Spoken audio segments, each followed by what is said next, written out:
nous sommes vraiment dans la joie d'accueillir mon frère, notre cher bien-aimé, docteur Théophile Sawadogol, qui n'est plus à présenter, qui est de Bethel.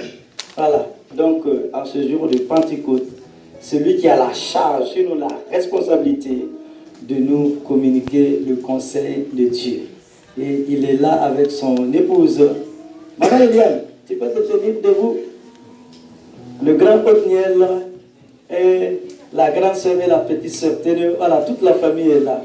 Voilà, depuis Angers. Est-ce qu'on peut acclamer Dieu pour leur vie?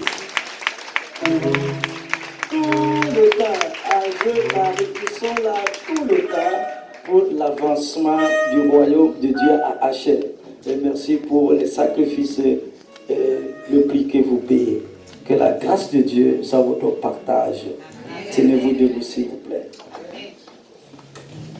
Alléluia, alléluia. Nous allons, sous vos acclamations, accueillir l'homme de Dieu, le docteur Théophile Sawadogol. Que Dieu bénisse richement son serviteur. Sois béni, homme de Dieu. Vous vous asseoir. Est-ce que ça marche? Allô, allô. Gloire à Dieu. Aujourd'hui, c'est un jour spécial. Amen. Avec un auditoire, on va dire spécial. Beaucoup de visiteurs, des serviteurs, des servantes de Dieu. Donc, je suis heureux d'être au milieu de vous encore aujourd'hui. Et c'est vraiment un jour spécial. Et je crois que Dieu a en réserve quelque chose de merveilleux pour chacun de nous encore ce matin. Donc, sans plus tarder, je voulais que nous puissions partager ensemble une pensée que j'ai intitulée « Obéir et opérer sous un ciel ouvert ». Obéir et opérer sous un ciel ouvert. Quand nous parlons de ciel, on ne va pas entrer dans une polémique, mais ça voudra dire les cieux ouverts. Obéir et opérer sous un ciel ouvert. Quand nous parcourons la parole de Dieu, on est frappé par les exemples qui sont là pour nous enseigner. Un jour, un jeune homme a quitté sa famille, il a fui sous le conseil de sa mère pour aller trouver une meilleure situation quelque part. Ce jeune homme avait envie d'avoir le droit d'aînesse. Il désirait ça de tout son cœur. Et cela l'a conduit parfois à des attitudes qui n'étaient pas très recommandables. Mais quand il fuit, à un moment donné, il arrive quelque part. La nuit tombe. Et là, il se couche. Il prend une pierre, il en fait un chevet. Et cette nuit-là, quelque chose de spécial se passe. Parce que il a un songe et il voit une échelle qui part de la terre au ciel. Il voit des anges qui montent et qui descendent.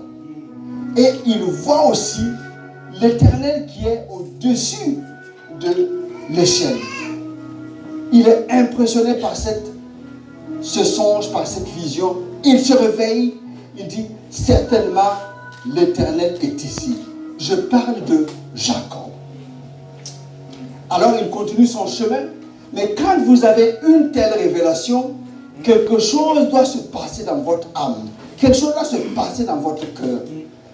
Peut-être que pendant sa marche, il se demandait, où est le Dieu de mon père? Où est le Dieu de mon père Abraham? Mais toujours est-il que, à son grand émerveillement, le ciel est ouvert.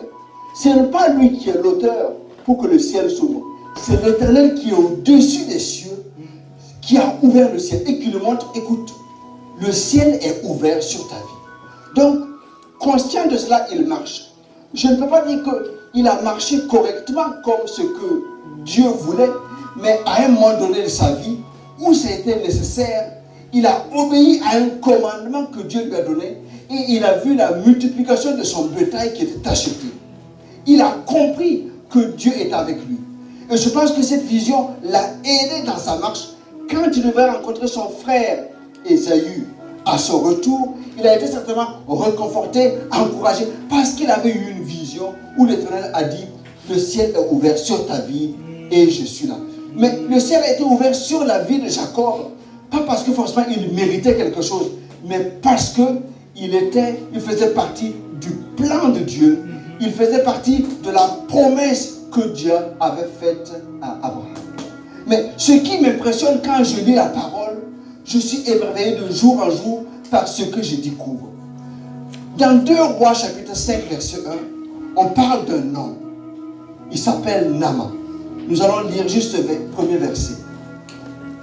Naaman, chef de l'armée du roi de Syrie, jouissait de la faveur de son maître et d'une grande considération. Car c'était par lui que l'Éternel avait délivré les Syriens. Mais cet homme fort et vaillant était lépreux. Ce verset m'a interpellé à plus d'un titre. Naaman engrangeait des victoires à chaque fois qu'il y avait des sorties, des guerres du peuple de Syrie, et lui qui dirigeait l'armée, il avait des victoires. À tel point que le roi était admiratif de ce qu'il arrivait à faire. Il avait une grande considération auprès du roi. Et j'étais frappé par ce qu'on a lu par la suite. C'est par lui que l'Éternel avait délivré les Syriens. Cela veut dire qu'il y a eu des situations où la victoire a été miraculeuse. Parce que quand l'Éternel intervient dans une situation, c'est que la situation humainement devait être compliquée. Sans l'intervention de Dieu, peut-être que cette guerre-là, la Syrie allait la perdre. C'est que cette guerre-là, Naaman allait la perdre. Mais de manière miraculeuse, l'Éternel est intervenu en sa faveur et il a eu la victoire. Nous parlons d'un peuple qui n'a pas d'alliance avec Dieu. Nous parlons d'un homme qui n'a pas d'alliance avec Dieu. Et Dieu a un regard favorable sur cet homme. Parce que certainement que Dieu voit en cet homme et en ce peuple, en cette période, un instrument pour faire quelque chose dans la vie de son peuple. Donc, Naaman n'a rien fait pour mériter cela. Le ciel est ouvert sur la vie de Naaman alors qu'il n'a rien fait. Il n'a pas de mérite quelconque. Mais c'est Dieu qui l'a regardé. Et Dieu l'a visité. Parce que Dieu a trouvé que c'était un instrument qui pouvait être utile en Syrie et aussi en Israël. Et quand on continue, je suis étonné de la suite. Malgré la faveur de Dieu. Ça veut dire que Naaman avait des victoires que l'on sait. Si ce n'était pas par l'Éternel, il ne pouvait pas. Et même le roi et le peuple a dû reconnaître, mais quelque chose se passe. Quand on va en guerre, on pensait qu'on allait perdre. Mais chaque fois que Naaman est devant, on voit qu'on apporte des victoires. Cet homme, il a quelque chose de spécial. Mais le roi savait, et Naaman savait, qu'il était lépreux. Et cette lèpre pouvait malheureusement, avec le temps, conduire à des catastrophes. Soit sur le plan de sa santé, soit sur le plan de son travail. Malgré que la faveur de Dieu était sur sa vie, il était quand même lépreux. Quelqu'un me suit ce matin? Amen. Le péché est un mal profond qui ronge à l'intérieur et qui peut à la longue, quand tu n'y prends garde, assombrir les destinées. Alors que Dieu voulait que tu ailles, comme notre sœur nous le disait, de gloire en gloire, le péché entre dans ta vie et te ronge. En apparence, tout semble bien, mais en réalité, tu es rongé de l'intérieur, tu meurs de l'intérieur. La faveur de Dieu est sur Naaman, mais quand même, il a la lèpre. Il fallait donc qu'il y ait quelque chose qui se passe. Ce que j'appelais le test de l'obéissance. Naaman est sorti en guerre, mais de manière étonnante, contre Israël. Il ramène des esclaves et parmi ces esclaves, il y avait une petite fille qui était servante dans sa maison. Cette petite fille avait une révélation extraordinaire. Malgré qu'elle était esclave, malgré qu'elle était éloignée, elle dit à sa servante, si mon serviteur veut être guéri, il faut qu'il aille en Israël et qu'il voit, qu'il rencontre le prophète. Et là, Naaman a hésité, mais finalement, il est parti. Nous connaissons l'histoire. Quand il est parti, il est d'abord allé voir le roi. Le roi était furieux. Finalement, il a été dirigé vers le prophète Élisée. Nous allons lire dans 2 Rois, chapitre 5, verset 14. Juste ce verset. Il descendit alors et se plongea 7 fois dans le Jourdain, selon la parole de l'homme de Dieu, et sa chair redevint comme la chair d'un jeune enfant, et il fut pur. Amen. Écoutez, frères et sœurs, le ciel était ouvert sur sa vie. La faveur de Dieu était là, mais il était quand même lépreux. Il fallait que Naaman passe le test de l'obéissance. Il fallait d'abord qu'il puisse reconnaître dans la voix de cette servante qui était dans sa maison que c'était une voix spéciale. C'était une intelligence qu'il devait avoir. Et malgré que c'est une esclave, comprendre que je dois discerner quelque chose. Par humilité, il commence à comprendre et il va. Mais quand il va avec toute sa royauté, il va avec tous ses trésors et il est étonné. Mais Élisée devrait quand même sortir, mais faire une grande prière prophétique, mettre sa main à gauche et à droite afin que je sois guéri. Mais Élisée n'est pas sorti. Élisée a envoyé son serviteur de dire, va te plonger 7 fois dans le Jourdain et tu seras pur. Mais il ne comprend pas. Mais qui de nous ne serait pas scandalisé? Tu sors de ton pays, tu vas voir le roi comme une ambassade, tu vas voir un prophète qui ne se donne même pas la peine de sortir et te dit seulement d'aller se plonger dans le Jourdain. Combien de personnes ont plongé dans le Jourdain auparavant et n'ont pas été guéris? Combien de personnes ont plongé dans le Jourdain après et n'ont pas été guéris? Mais comment se fait-il que j'arrive là, j'ai mes chevaux, j'ai mes généraux, j'ai mes trésors, et l'homme de Dieu ne peut même pas sortir pour venir à ma rencontre? Donc il était dans toute sa fureur. Alors les serviteurs qui étaient là sont venus le voir. Mais s'il te demandait quelque chose de plus difficile, ne l'aurais-tu pas fait? Alors il accepte. Il descend de son piédestal. Il s'humilie. Il va en profondeur. Il va dans l'eau. Et quand il plonge dans l'eau, au bout de 7 fois, le miracle s'accomplit.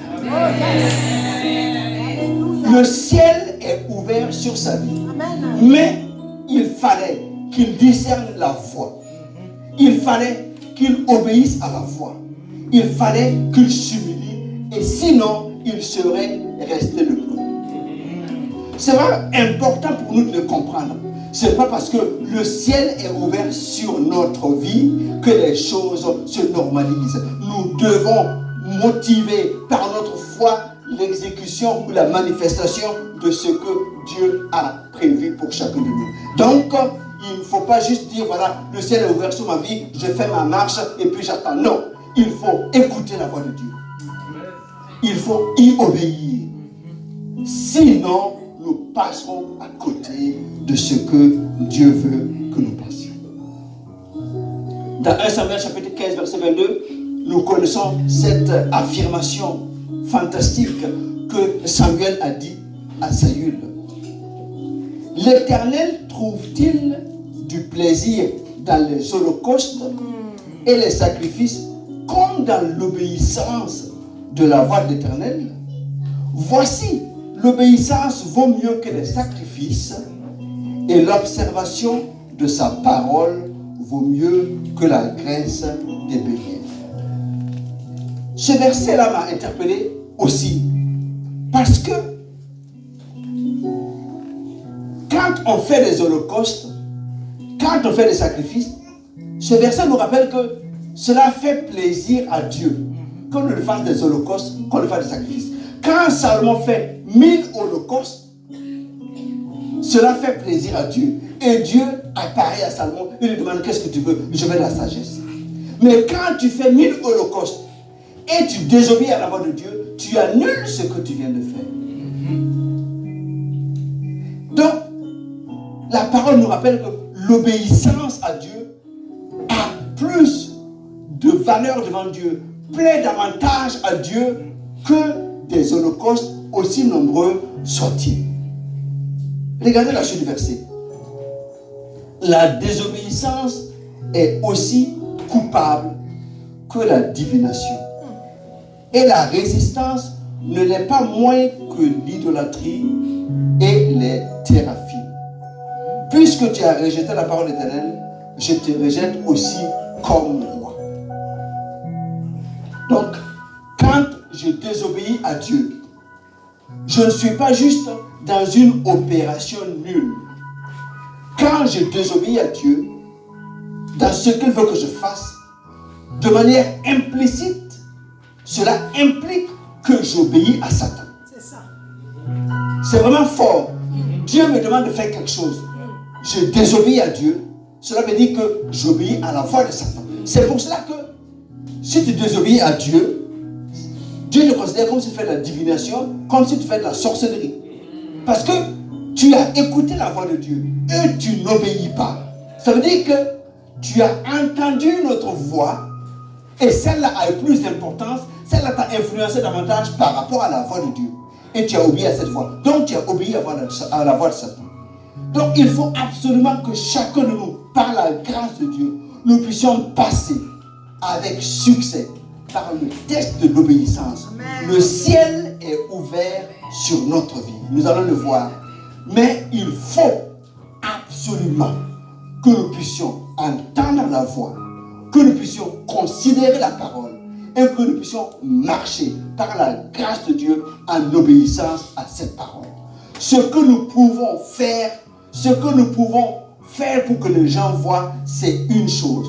Mais ce que nous sommes l'est davantage devant Dieu. Nous ne pouvons pas tromper Dieu. Nous pouvons tromper les hommes. Mais Dieu, nous ne pouvons pas le tromper. Nous pouvons lui amener 1000 sacrifices. Mais si notre cœur est désobéissant, ces sacrifices n'ont pas de valeur devant Dieu. C'est de la puanteur. Et Dieu considère que nous sommes désobéissants. Et donc, nous sommes comme des gens qui font de la divination. Que Dieu nous aide ce matin à comprendre et à saisir. Parce que nous devons obéir afin d'opérer sous un ciel ouvert. Le ciel est ouvert, nous allons le voir. Mais il faut obéir afin d'opérer sous un ciel ouvert. Marc 16. Jésus a envoyé ses disciples aller annoncer la parole de l'évangile. Et il dit, celui qui croira et qui sera baptisé sera sauvé. Mais celui qui ne croira pas sera condamné. Il faut croire, être baptisé, être sauvé. Et quand on ne croit pas, on est condamné. J'ai envie de dire que Naaman a expérimenté ce baptême. Parce qu'il a été plongé dans l'eau. Non seulement son corps a été guéri, mais quand il est sorti, il a demandé au prophète, donne-moi un peu de terre. Je ne veux plus me prosterner sur une terre de Syrie.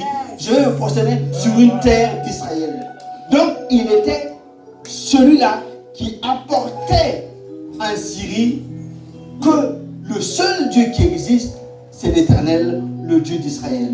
C'était le premier évangéliste en Syrie pour apporter la bonne nouvelle là-bas. Donc, il a expérimenté le baptême. Quand Jean-Baptiste est venu, il a baptisé les gens. Et les gens venaient pour un baptême par rapport au fait que chacun avait ses péchés et il voulait avoir le pardon des péchés.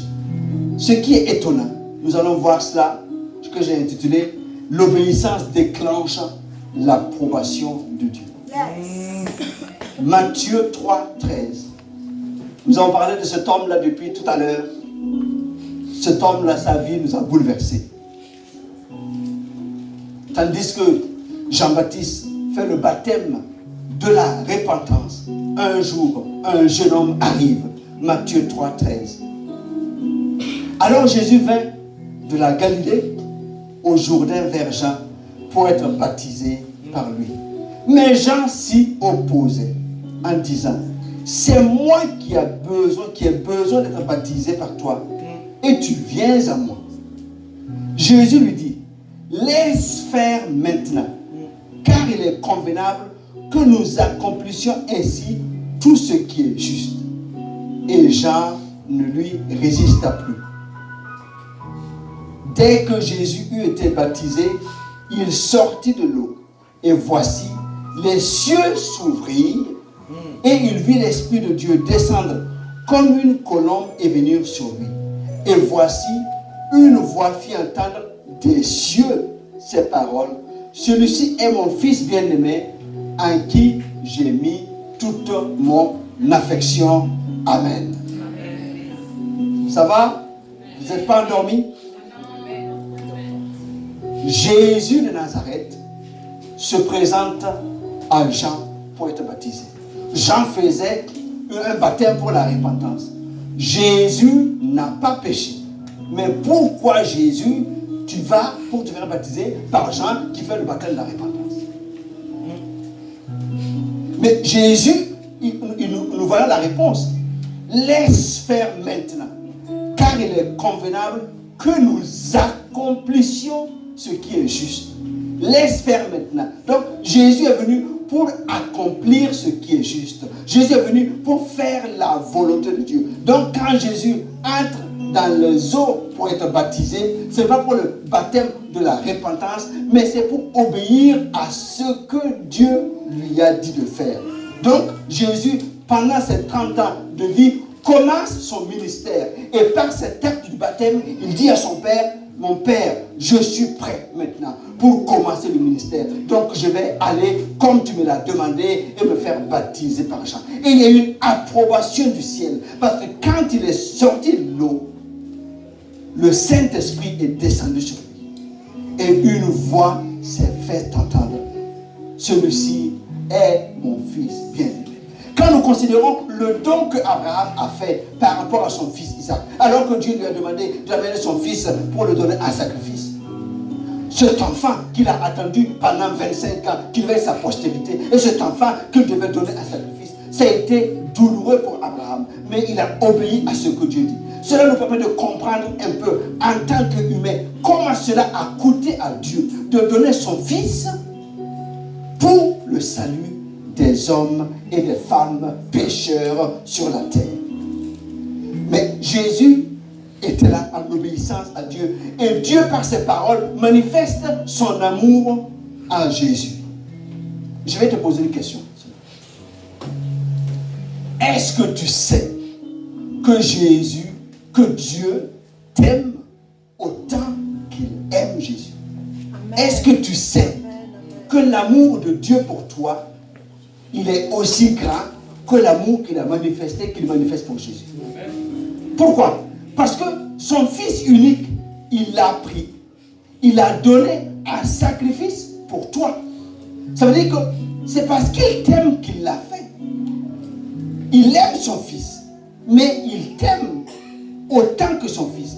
Et au lieu que ce soit toi, au lieu que ce soit moi qui allions à la croix pour nos péchés, il a donné son Fils afin qu'il meure pour chacun de nous. Je suis en train de nous parler de cette parole afin que nous comprenions que la vérité qui concerne Jésus te concerne toi et moi ce matin. Romains 8, 16 nous dit ceci. L'Esprit lui-même rend témoignage à notre esprit que nous sommes enfants de Dieu. Tout à l'heure, on a vu la colombe qui est descendue sur Jésus et la voix qui s'est fait entendre pour dire celui-ci est mon Fils bien-aimé. Le même esprit en nous rend témoignage. Donc le même esprit nous déclare, comme ça a été déclaré à Jésus, nous sommes enfants de Dieu. Nous sommes fils de Dieu. Est-ce que nous comprenons? Parce que quand nous lisons ce qui arrivait à Jésus, on voit effectivement quelque chose de merveilleux, quelque chose de miraculeux. Mais je viens te dire ce matin que Dieu te considère avec amour comme Jésus. Et il a donné le même esprit qui était sur Jésus, il te l'a donné. Afin que cet esprit témoigne à ton cœur que tu es fils de Dieu. Afin que si à un moment donné, il y ait un doute quelque part de ta filiation, que tu te saches de ton être le plus profond que tu es fils de Dieu. Cela, ce n'est pas la volonté d'un homme, ce n'est pas la volonté du salut de la chair, c'est la volonté de Dieu seul. C'est lui qui a décidé que cela soit ainsi. S'il devait tenir compte de notre mérite avant de le faire, nous ne serions pas là. Amen. Éphésiens 1, verset 13. En lui, vous aussi, après avoir entendu la parole de la vérité, l'évangile qui vous sauve, en lui, vous avez cru et vous avez été marqués de l'empreinte du Saint-Esprit qui avait été promis. Amen. Donc, quand Jésus entre dans l'eau du baptême et qu'il sort, il marque, je vous rappelle, il n'est pas allé pour se faire purifier de ses péchés. Il est allé pour obéir à l'ordre de Dieu. Et quand il marque cette obéissance, il y a une approbation du ciel, le signe de Dieu, le Saint-Esprit qui descend sur lui et la voix qui se fait entendre. La même chose, quand tu te donnes à Jésus-Christ, il y a quelque chose qui se passe. Le Saint-Esprit vient en toi et tu as une approbation de Dieu et le Saint-Esprit atteste que tu es fils de Dieu et tu as une empreinte de Saint-Esprit sur toi afin que tu saches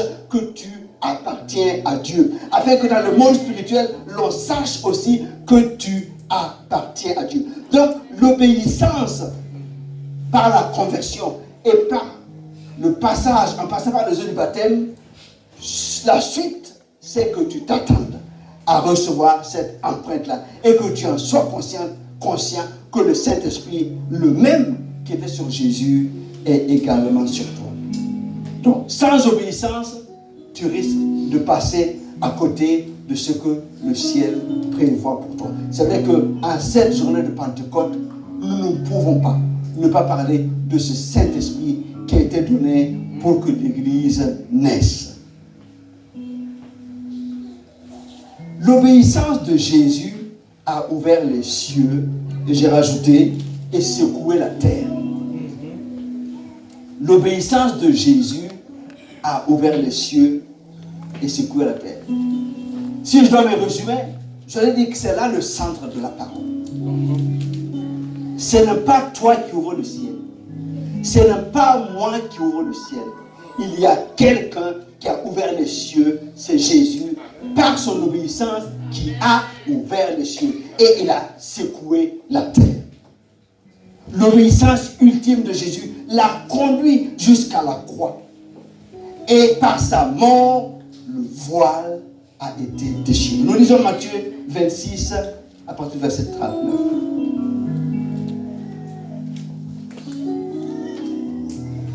Jésus, avant d'aller à la croix, nous savons que ça a été difficile, ça a été douloureux, ça a été une lutte. Et ce verset nous dit ceci: puis il avança de quelque part, se jeta le visage contre terre et fit cette prière, mon Père, si cela est possible, que cette coupe s'éloigne de moi.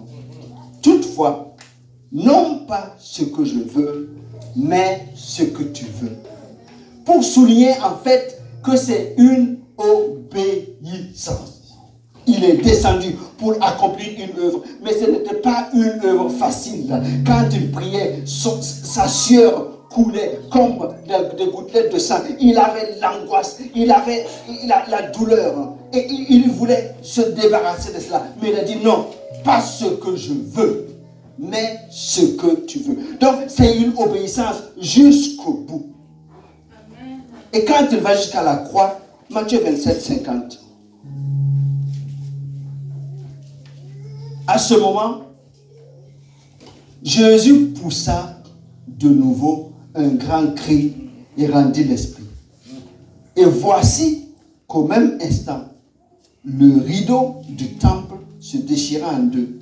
de haut en bas. La terre trembla, les rochers se fendirent, les sépulcres s'ouvrirent, et plusieurs corps des saints qui étaient morts ressuscitèrent. Étant sortis des sépulcres, après la résurrection de Jésus, ils entrèrent dans la ville sainte et apparurent à un grand nombre de personnes. Amen. Amen. L'obéissance de Jésus a ouvert les cieux et a secoué la terre.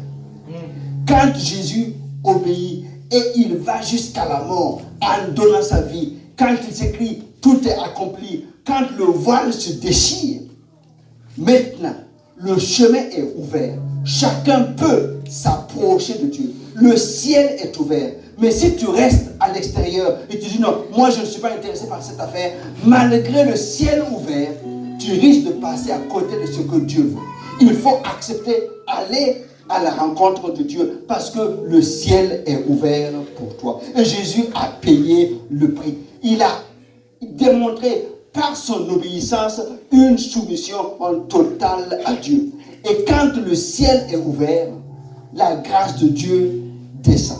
Et quand on voit Jésus qui entre dans le tombeau, il y a aussi la terre qui est secouée. On sait que le Fils de Dieu est venu dans la terre. Et la terre ne pouvait pas le garder. La mort ne pouvait pas le garder. Au bout du 3e jour, il est ressuscité. Même il y a eu des témoignages. Les rochers se sont fendus. Il y a eu des choses miraculeuses qui se sont passées parce que Jésus a obéi et son obéissance a ouvert les cieux et a secoué la terre. Amen. On ne va pas être long, on va vers la fin. Quelles sont les implications d'un ciel ouvert? Quand le ciel est ouvert, cela veut dire que Dieu, il est fondamentalement disposé pour intervenir dans ta situation, même si l'environnement est défavorable. On dit que, comme pour Naaman, pour une raison que Naaman même ignore, la faveur de Dieu était sur sa vie. Pour chacun de nous, c'est pareil. Ce n'est pas nous, par nos prières, qui avons amené Jésus à la croix. Non.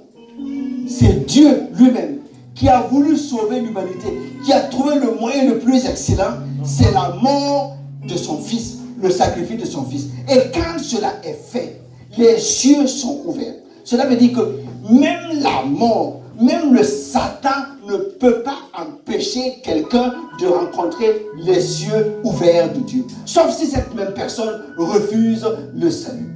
C'est-à-dire que Jésus a vaincu la mort, il a vaincu le séjour des morts, il a triomphé des autorités, il a montré sa toute-puissance et il est ressorti vivant du tombeau en disant, maintenant que je suis sorti du tombeau, le ciel est ouvert. Celui qui vient à moi sera restauré. Celui qui est fatigué, qui vient à moi, sera restauré. Celui qui a besoin d'être sauvé, qui vient à moi. Celui qui a soif, qui vient à moi. Il a accompli une œuvre qu'on ne peut pas dire, voilà, Dieu n'a rien fait pour moi. Ou Dieu n'a pas fait ce pas pour moi. Non, Dieu a fait tout ce qui est possible, tout ce qui est nécessaire, afin que tout homme puisse accéder au salut. C'est pour cela qu'il n'y a pas eu besoin que chacun de nous fassions cette œuvre. Sinon, ça doit être différent. Non, ça ne dépend pas de nous. Le ciel ouvert dépend de Dieu. Et il a dit, mon Fils descend, il meurt sur la croix pour que le ciel ouvert, afin que quiconque, et dans quiconque il y a tout le monde, même le brigand sur la croix, quiconque croit, quiconque, quelle que soit la nature de tes péchés, quel que soit ce que tu as fait par le passé, quiconque croit reçoit le salut. Le ciel est ouvert. Et quand le ciel est ouvert, il y a des implications, des avantages pour chacun de nous. Acte 10, à partir du verset 9. Nous allons lire une histoire fabuleuse. Enfin, on ne va pas tout lire toute l'histoire, mais une partie. Le lendemain, alors que ces hommes étaient en route et qu'ils approchaient de la ville, Pierre monta sur le toit vers midi pour prier. Il eut faim et voulut manger. Pendant qu'on préparait le repas, il tomba en extase. Il vit le ciel ouvert et un objet semblable à une grande nappe attachée aux quatre coins qui descendait et qui s'abaissait vers la terre. Nous connaissons l'histoire. Dans cette vision, Dieu lui dit, lève-toi, tue et mange, à plusieurs reprises. Et Pierre dit, non, moi je ne peux rien manger, c'est impur. Je ne suis pas digne de manger des choses comme ça. Alors que Dieu était en train de révéler quelque chose. Parce que quelque part, dans cette ville, le ciel était ouvert pour Corneille et sa famille. Mais Pierre ne comprenait pas qu'en fait, les autres aussi pouvaient avoir le ciel ouvert. Mais oui, Jésus est mort pour les Noirs, pour les Blancs, pour les Grecs, pour les Juifs, pour tout le monde. Le ciel est ouvert aussi pour Corneille et pour sa famille.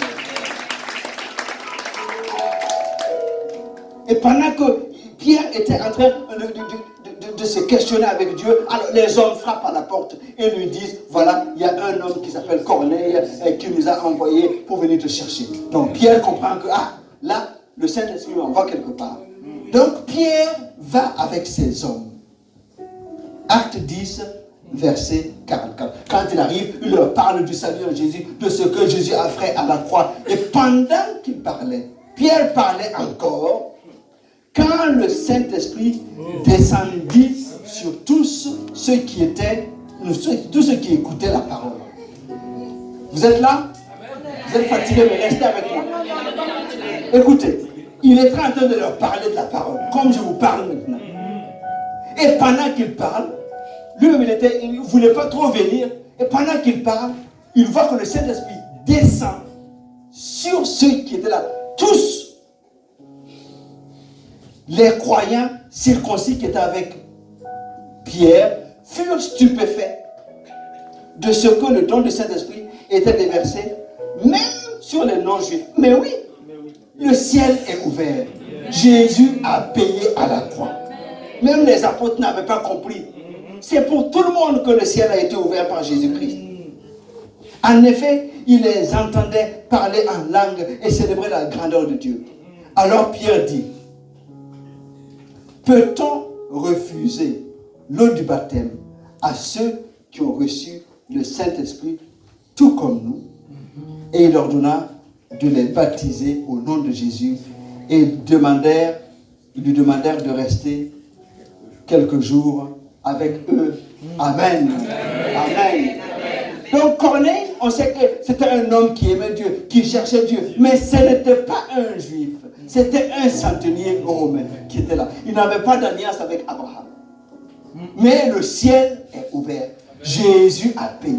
Donc c'est pour tout le monde. Et quand Dieu voit son cœur, il dit, alors, il faut que je dépêche Pierre. Mais Pierre ne comprend pas. Et Dieu lui amène une vision. Tout ça c'est organisé pour que Pierre commence à comprendre que le ciel est ouvert. Mais il faut que tu entres là. Il faut que tu ailles. Entre dans mon projet. Le ciel est ouvert même pour les gentils, même pour les non-juifs, même pour les incirconcis. Et quand il arrive, Dieu fait une démonstration. Il n'a pas attendu que Pierre finisse. Bon, là. Alors, vous avez tout compris? Maintenant, je vais prier pour vous. Et vous allez recevoir le Saint-Esprit. Non, non, non. Pendant qu'il parlait, Dieu n'a pas demandé la vie de Pierre. Pendant qu'il parlait, le ciel est ouvert. Les cœurs sont disposés. Le Saint-Esprit est descendu. Cela est encourageant.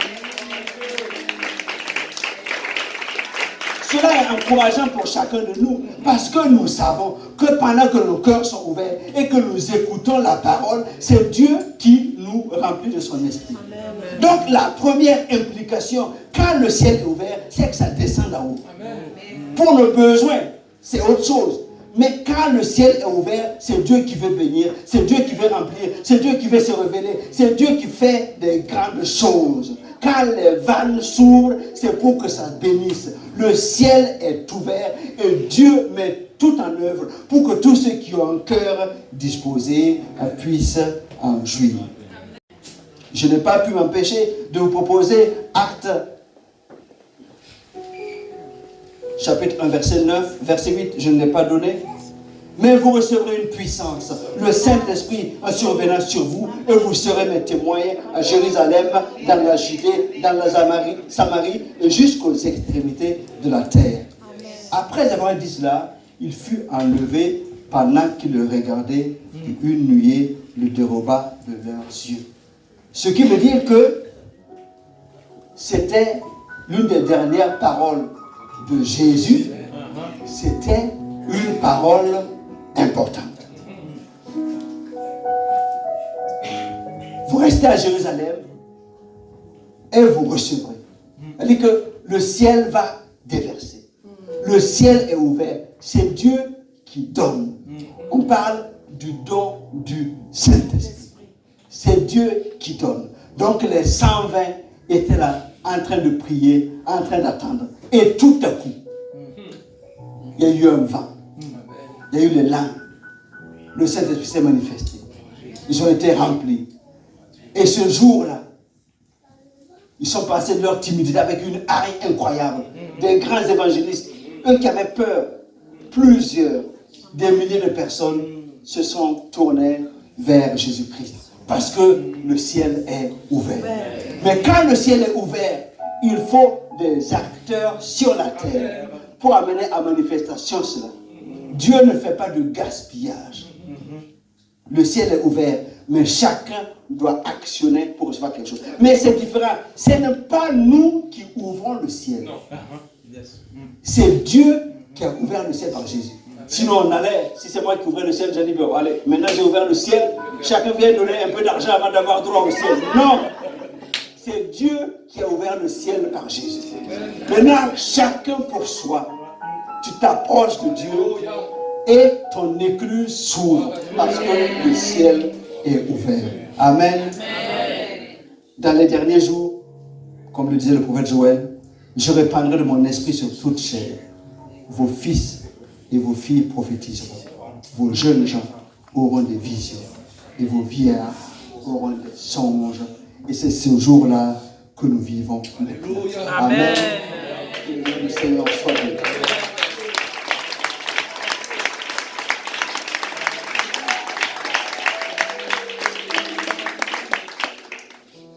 On ne pourrait pas citer toutes les implications du ciel ouvert.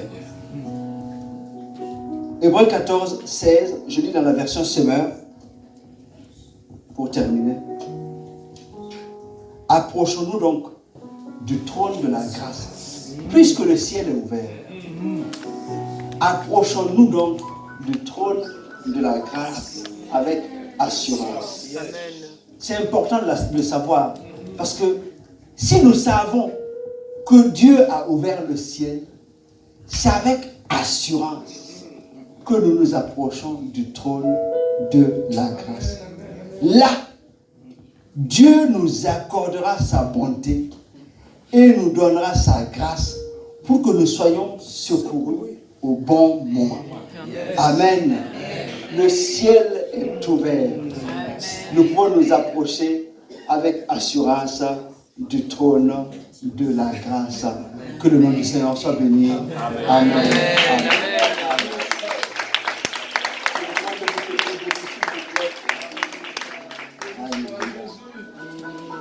Nous n'allons pas manquer cette occasion ce matin.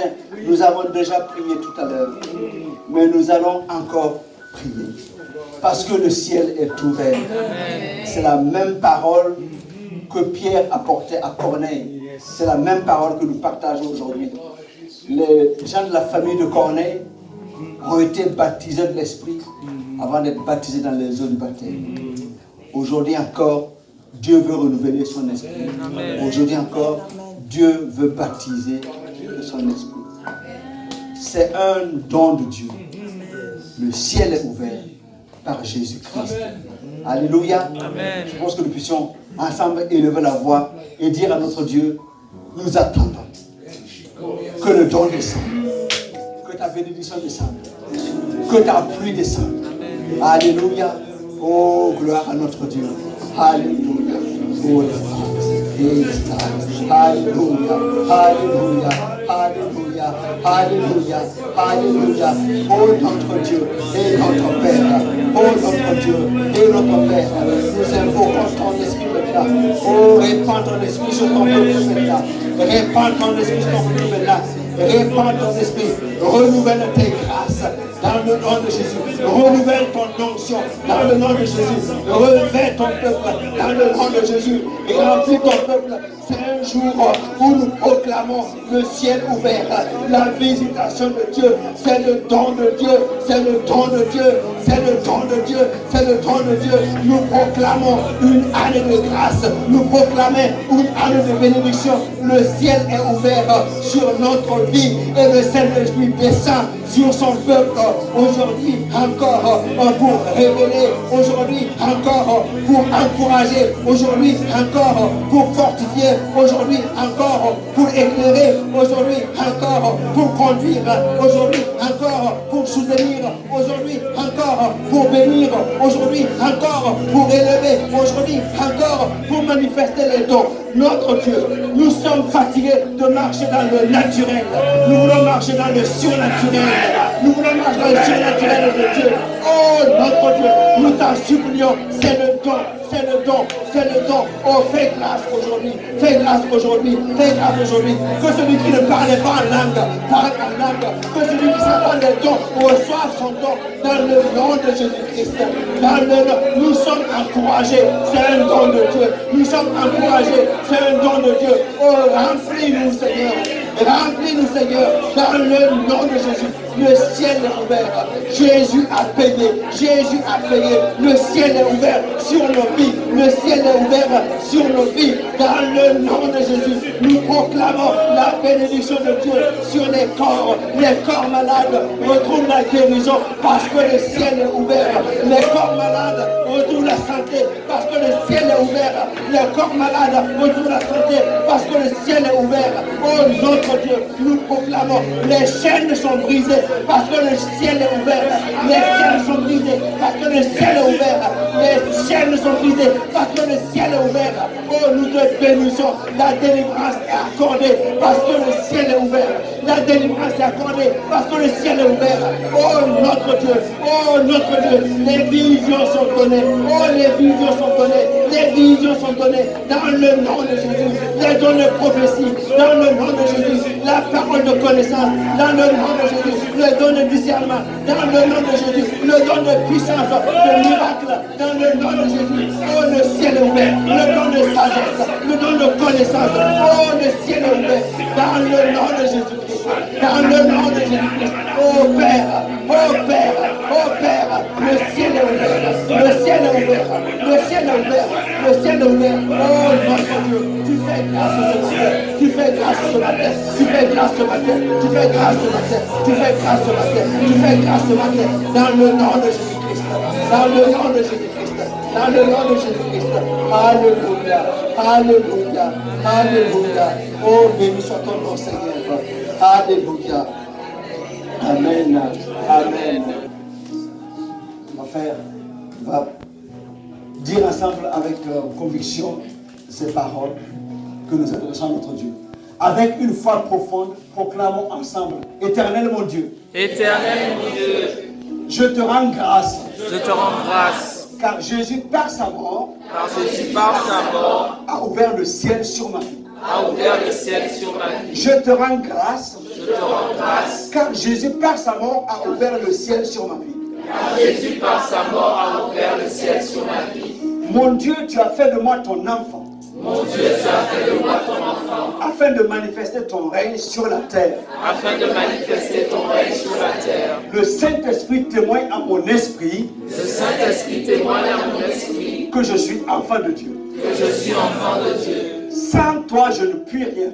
Sans toi, je ne puis rien. Mais par ton esprit. Mais par ton esprit. Je marcherai dans l'obéissance. Je marcherai dans l'obéissance. Et j'opérerai sous mon ciel ouvert. Et j'opérerai sous mon ciel ouvert. Je sais que ton secours ne manque jamais. Que ton secours ne manque jamais. Au temps de la détresse. Au temps de la détresse. Je veux donc te rendre gloire. Je veux donc te rendre gloire. De tout mon être. De tout mon être. À toi toute la gloire. À toi toute la gloire. Au puissant nom de Christ Jésus. Au puissant nom de Christ Jésus. Amen. Amen, amen, amen.